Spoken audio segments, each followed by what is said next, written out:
Well, the frost on the windshields and turning up the thermostat aren't the only signs of the cold weather coming. Your dry skin is another annoying reminder, and Fox 28's Mario Gonzalez is live at Dermacenter in Elkhart. And Mario, there are some differences when it comes to what you can use to keep our hands healthy.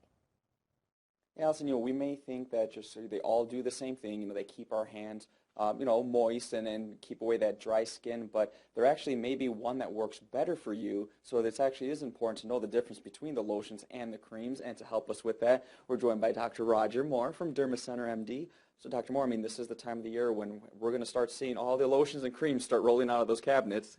Absolutely. There are a variety of types of creams and lotions out there, and it's not always the most expensive one that is actually the best.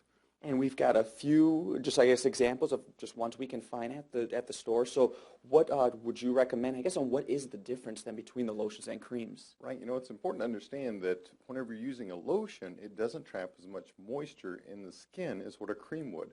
A cream is going to be something that's usually sold in a tub, or it comes in a tube that you have to squeeze the product out.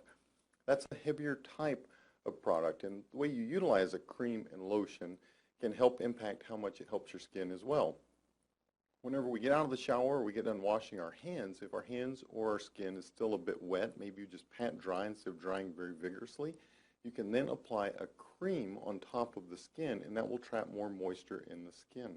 A cream does a better job of trapping moisture in than does a lotion.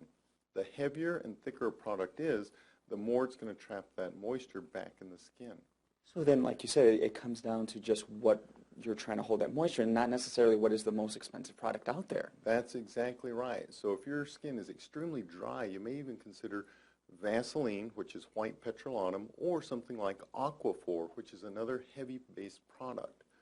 And then when it comes to maybe baby, senior citizens, are we going to see a difference with, what kind of treatment their skin would get? Absolutely. For a baby, you want to minimize the soap. You don't want to put too much soap on because their skin is very sensitive. And as we age, especially after we get about 50 or 60, our skin actually loses some of the cholesterol in the outer layer. So you're a lot more tendency to have dry skin. So our outer layer of our skin has cholesterol in it.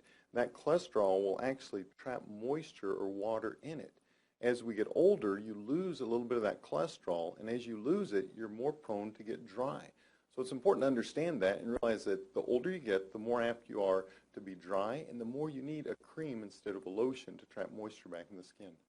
And it just, when that lack of moisture definitely can lead to frostbite if we are outside without gloves protecting our fingers. Absolutely. When we think about frostbite, we think about how cold our skin is. So if you're outside for very long, you definitely want to make sure that you're wearing proper protection. That would include covering your ears, your head, your hands, and your feet. And if you're feeling cold or you get wet, you need to get back in and warm up. Rapid rewarming is a key to prevention and is the treatment of frostbite. Well, coming up, Dr. Moore is going to tell us a little bit more about frostbite as well as some of the other serious conditions our skin can face if we aren't taking care of it. Allison, back to you. Thanks, Mark.